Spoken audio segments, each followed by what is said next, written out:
Keystone Wilds has been expanding at a very rapid rate as opening day grows closer and closer. Despite the public's outward excitement and anticipation for this very special day, nobody's more ready for the gates to officially open than our own staff. Every member of the team cares so incredibly much about this project that it's tough to put into words. The long hours and difficult tasks would turn away most, but the Keystone Wilds staff have truly stepped up in the past weeks to ensure that what has already been completed runs and operates with maximum efficiency. The zoo is officially set to open in the coming months after our star attraction finishes construction. But let's not get ahead of ourselves. We still have some polish work and one more habitat to build before we can even start constructing it. Currently at Keystone Wilds, we're in the middle of more than just endless construction. Our zoo's breeding programs so far have been an overall success, but we'd like to see more... how do I put this? Results. As it stands, Keystone Wilds has so far only had a singular captive birth, a juvenile giant anteater. Cubby is sure to bring guests through the gates, especially those that have seen his father, who now resides back at Keystone Park, but we'd love to have at least one more baby animal present for opening day. We had planned for the white-faced Saki to be the animal for the job, however there's a slight issue with this. The mating habits of the monkey are currently unknown, as whether they're monogamous or polygamous is still up for debate by scientists. To contribute to the professional research and find out once and for all, we introduced a lone male into the habitat with 2 females. If mating behavior is shown with both, we'd have our answer clear as day. Unfortunately, the opposite occurred, with 0 mating behavior seen by any of the monkeys so far. To try and solve this puzzle, we added a 3rd female white-faced Saki to our roster. This one has previously given birth to several young in captivity. With her experience, we're hopeful that we'll not only see more baby animals, but also gain definitive answers about the breeding habits of the species. We'll be sure to keep you updated with the progress. Due to the expansive construction and various breeding programs, Keystone Wilds has been running quite low on funds for some time. We've managed to stay afloat thanks to our virtual gift shop, which you yourself can check out using the link in the description below at any time, but in order to further expand, we needed to reach out for help from an ally. After receiving aid from Education by helping in their mission, it seems like Keystone Wilds' dire financial situation has finally come to an end. The mission was a noble one with a simple goal: help spread awareness for a rapidly disappearing species, the Chinese pangolin. Education used their state-of-the-art subscription box service to raise enough money to both donate to pangolin conservation and fund a beautiful habitat located right here at Keystone Wilds, giving the public a rare opportunity to see a pangolin in person. Unfortunately, that opportunity is becoming rarer and rarer by the day. The Chinese pangolin is currently the most endangered of all of the pangolin subspecies, officially listed as critically endangered as per the IUCN. Meet Scout and Cam. Both pangolin have adjusted well into life at Keystone Wilds and so far have been a joy to work with. Bringing on a species that's so close to extinction has truly motivated our already hardworking staff. They've taken extra special care of the pangolin duo and spent countless hours monitoring their habitat webcams to ensure safety and comfort. Both pangolin have also shown quite the personality, and especially enjoy playing with their enrichment items scattered throughout the habitat. They also love digging for bugs in the soil. They're so effective at pest control, in fact, that our staff has to be extra cautious not to overfeed these armored anteaters. We're so incredibly proud to be able to house this extraordinary species and to support Education in their real-world conservation efforts, but now it's time to look ahead. We've still got one more project to finish before we can finally open our doors to the public, our newest expansion, and by far the largest eventual area in the zoo, Africa. After passing by our main entrance pavilion and beyond our white-faced Saki family, you'll be met with a bridge that leads to what almost feels like an entirely new zoo. The architecture and design of the African expansion were purposely made to feel distinct from the starting areas of Keystone Wilds. One of our key goals is to create an incredibly immersive experience, and so far, we're proud to say that we're hitting the mark. Construction is very far from over. Currently, Africa's home to just a single habitat and a brand new restaurant that has only recently finished construction. Kijiji Kitchen aims to deliver more than just a strong visual first impression. It's being designed to serve up a menu that will stand out in both taste and presentation. Neighboring Kijiji Kitchen is the Lone Habitat, currently housing a solitary aardvark. In most new areas, we aim to start strong with a showstopper animal in a flashy habitat, but this time, we've gone in a different direction. The aardvark, while a fascinating species, is intentionally understated. Africa's all about the build-up. Unlike other sections in Keystone Wilds, and especially compared to Keystone Park, Africa is saving the best for last. And trust us when we say, you truly won't want to miss what's coming. In addition to habitat construction, we're also working hard behind the scenes on several educational installations for Africa. The ultimate goal of these very small spotlights is to highlight important issues plaguing the African savannas, such as poaching. Africa won't just be a visual masterpiece at Keystone Wilds, it's going to be an informative one too. We've also begun planting a wide variety of region-appropriate flora to enhance the immersive feel of the new land. Guests won't just see animals, they'll feel transported. Every single acacia tree and red clay wall plays a part in the illusion, and it's all coming together beautifully. We still have a ton of work to do today to ensure that the endgame has the proper foundation to thrive. This certainly won't be easy, but when have we ever backed down from a challenge? If you're interested in further supporting the ongoing construction and development of Keystone Wilds, we encourage you to join Club Keystone. As a member, you'll receive early access to videos, and your name will forever be etched onto our wall of donors as a token of our appreciation. We want to give a heartfelt thank you to all of our current members. You're the reason we're able to continue this journey. If you enjoyed today's video and the progress we're making here at Keystone Wilds, please consider subscribing. Your support is more than just appreciated, it's essential. By liking the video and leaving a comment or even sharing with friends, you're helping us grow and reach more people who care about wildlife conservation. The channel's growth lately has been absolutely stunning, and with your help, we can continue that momentum going strong. Thank you all for being a part of this adventure.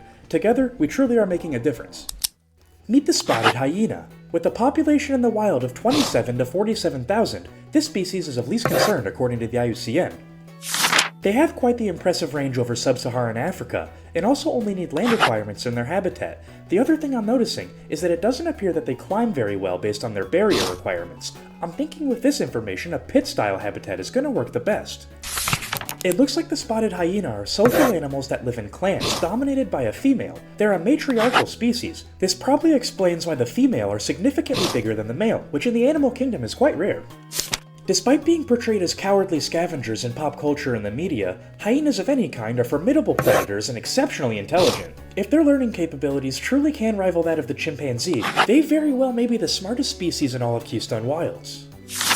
Despite being a misunderstood creature, hyenas of any kind aren't exactly friendly. No cohabitation today, but if you want cohabitation, be sure to stick around, because you're not going to be disappointed in what's coming.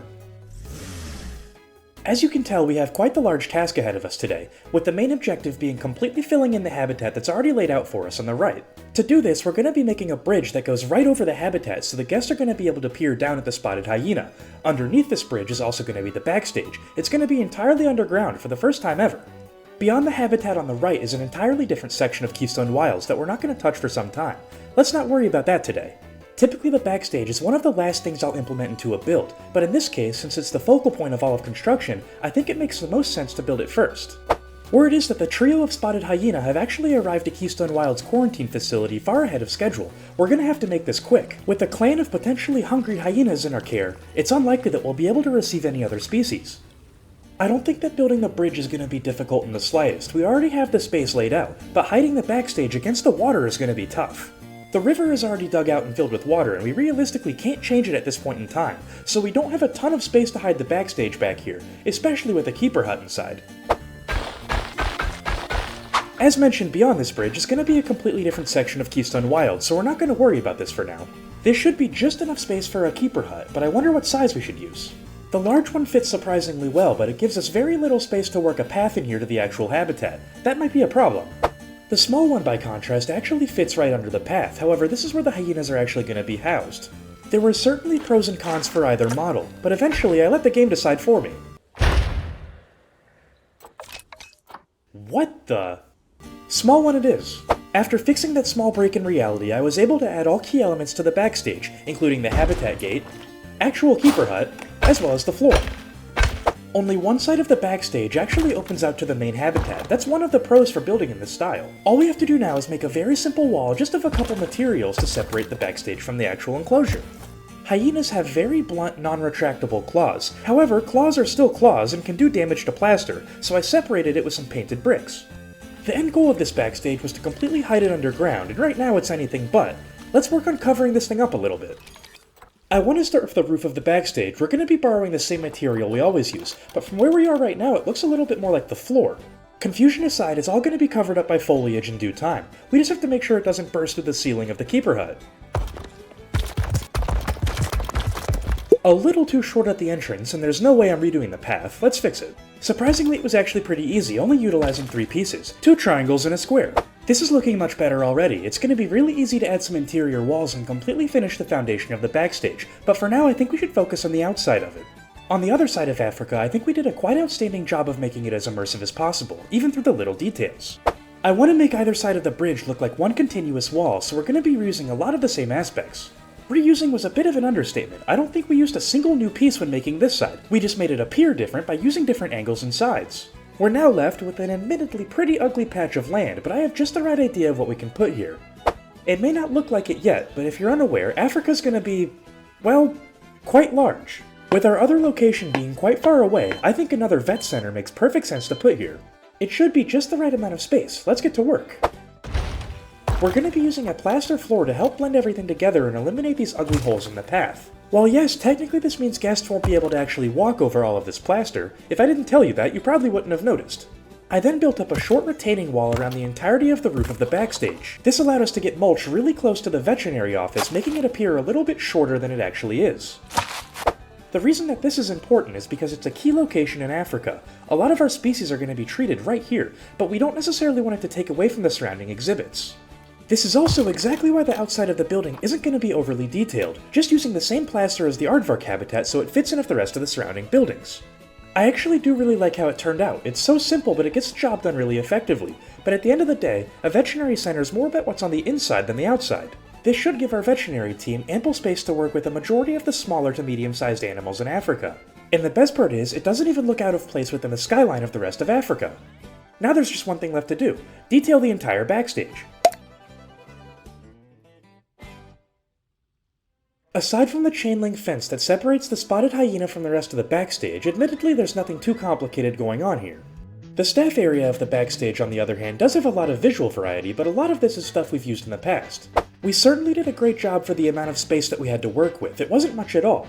On the contrary, the second half of this build is going to be much different. We have a wide open savanna for the hyena to roam, we just have to develop it. We also have to figure out how to get rid of that big ugly patch of dirt in the center of the pavilion. It's literally the first thing a guest is going to see as soon as they walk into Africa. I think it makes a lot of sense to start with the supports of the bridge. We don't want people flinging themselves into the hyena enclosure. That could be dangerous. For the hyenas. To stop an easily preventable situation before it even happens, we're going to be constructing a really simple mesh fence. I have to admit, I wasn't so sure I would like using the path as the support and the roof, but it turns out I actually really do. It made the rest of the build process surprisingly easy since a lot of the foundation was already there. To finish off the fence, I used numerous different layers of conservation blinds. These are some of my favorite wood pieces in the entire game. The main piece of advice whenever working with wood in Planet Zoo is use a lot of supports. Typically, the more supports you can add, the more realistic it's going to look. Simple but effective. I really like how the bridge turned out. And remember, we're not worrying about anything on the other side for now. All we have to do is the main pavilion of Africa. The issue of the hyena enclosure currently is going to be the repetitiveness of the techniques we have to use to cover the walls. Luckily, I think I know a trick that's going to work perfectly. By taking the stalactite pieces from the Twilight pack, you can go to the Flexi Color menu and pick out one that looks realistic. Typically, you're going to want to focus more on the hues that lean towards an orangish brown. In Africa, throwing in some red might not hurt. Once you get a realistic color that you're quite happy with, place one down, rotate the next one a few degrees and place it right next to it. Try to pack these as tight as you possibly can. Keep repeating this step until you have a relatively sizable chunk that you can copy and paste over various increments. To add some finer details to the rock wall, I like to change the color up, making it fit the relative pattern, but a little bit different nonetheless. Rotate it 180 degrees and start adding them to the bottom.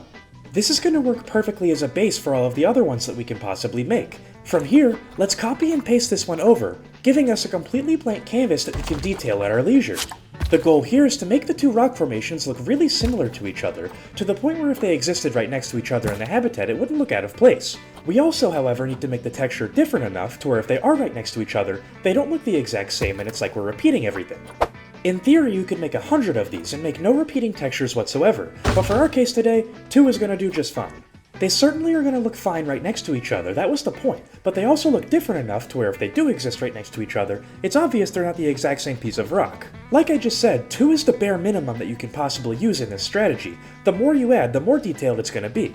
Once you've placed a bunch of them down, you can now use the copy and paste feature and grab different sections of each. We only use 2 rock formations to start with, but since we're copy and pasting a random amount, I actually have no idea which formation this is. It could be the first half of one and the last half of another, and if you have more than 2 rock formations, it gets even more effective. Keep doing this again and again, grabbing a larger section of rock each time, and eventually the entire habitat is going to be filled in no time. Looking at this though, you can probably at least see a couple of repeated textures. That's one of the unfortunate side effects about only using 2 original formations, but there is a way to get around this. By far, one of the best way to hide any imperfection in a build is by using foliage, especially ones that take up a large amount of space like these creosote bushes. By placing them at a variety of different heights and angles, you can cleverly hide the repetitive textures of the rock wall. One issue that it's very likely that you may run into in this step though, is that the texture of the creosote bushes can actually get repetitive on their own. To avoid this from happening, use the Align to Surface feature and change the angle. This way it'll appear that the bushes are climbing up the rock wall. You don't only have to use this trick on the base. Once you have a healthy layer of foliage planted, don't forget to mix it up. Common saltwort and creosote bushes go very well together. They have a pretty similar texture, but are slightly different in color and feel. Lately, I've really grown fond of using these dry creosote bushes and merging them into the existing foliage palette. I just like having some branches that don't have any greenery on them. It makes it feel a lot more realistic and dynamic. When you place the trunks of certain species of trees far below the surface, the leafy canopies can actually pose as really effective bushes. I like to merge these into areas where the creosote bush texture gets repetitive. A majority of the rock wall looks quite solid at this point, and the repetitive texture is a little bit difficult to notice. Once we get the rest of the foliage growing in place, it's going to be almost impossible. We need to focus on some of the foliage outside of the habitat too. There's a pretty ugly trench in between the mulch, the path, and the rock wall. We're going to have to cover this up. The first thing that we have to do is repurpose the aardvark fence to give Africa a sense of unity. We're not just going to be ripping it off one for one though. The fence of the aardvark habitat was completely unbroken. It was one solid piece from the left side all the way over to the right. Where this habitat is going to differ is it's going to have two separate viewing areas separated by a wall of foliage in the middle that you probably aren't going to be able to see over.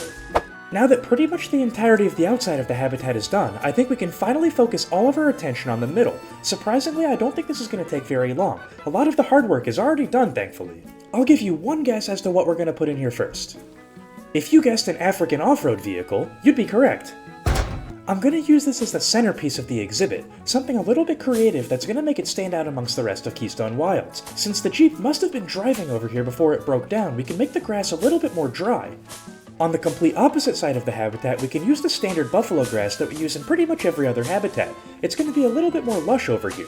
On the path that leads from the backstage to the watering hole, I decided to add a lot of exposed faux rocks. This helps imply that it's so heavily traveled and such a vital part of their habitat that the hyena are kicking up so much dirt it's exposing the rock underneath.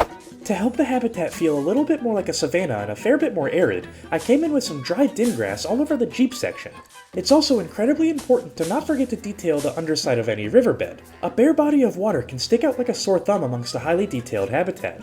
I then used a tree native to the savannas of Africa whose name I'm not even going to pretend I know how to pronounce. This tree is accomplishing two things. For one, it's obviously giving the hyenas a fair bit of shade, which they would otherwise need outside. But secondly, it's also helping blend together the two layers of the habitat, since it goes from the bottom of the pit all the way to the tops of the top. This was certainly one of the more complex habitats that we made in the entirety of Keystone Wilds, but overall I'm really happy with how it turned out. Let me know what you think about it in the comments below, and while you're down there, don't forget to leave name suggestions for the clan of Hyena. We have 1 male and 2 female coming. While the foliage was taking its time to settle in, I was able to add a few more key details to the outside of the habitat. Most importantly, I fixed that giant ugly patch of dirt. Now as soon as you enter Africa, you're met with a wide open pavilion and can go anywhere you choose. I added some shade and seating on the bridge above too, so guests can get an even better view of the hyena. Overall, Africa's developing incredibly well, and the habitat looks stunning.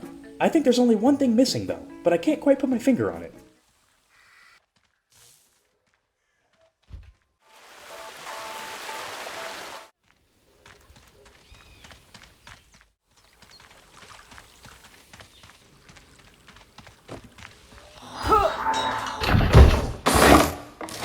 Welcome to the zoo! Upon arrival, it was immediately evident that the hyena were going to become masters of their territory very quickly.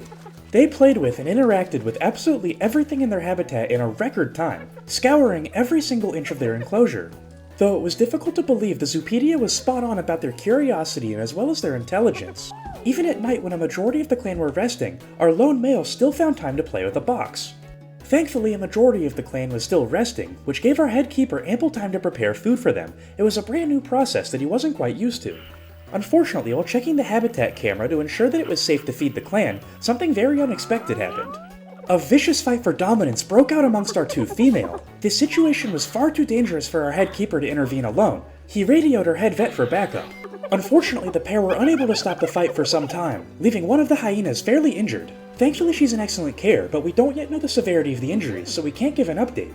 Unfortunately, this is just one of the ugly sides of nature, as this behavior was totally normal. Other than outright separating the hyena, which could be considered abusive to a social species, there was no way to possibly prevent this fight. There is a silver lining, however. Presumably, the hyena that won the fight will now be deemed the leader of the clan. A rematch at this point is unlikely. Unfortunately, I do think our time with the hyena clan today is coming to an end. I really hope you enjoyed today's episode. I know I certainly did. Kingpin out for now, but stick around for one final announcement.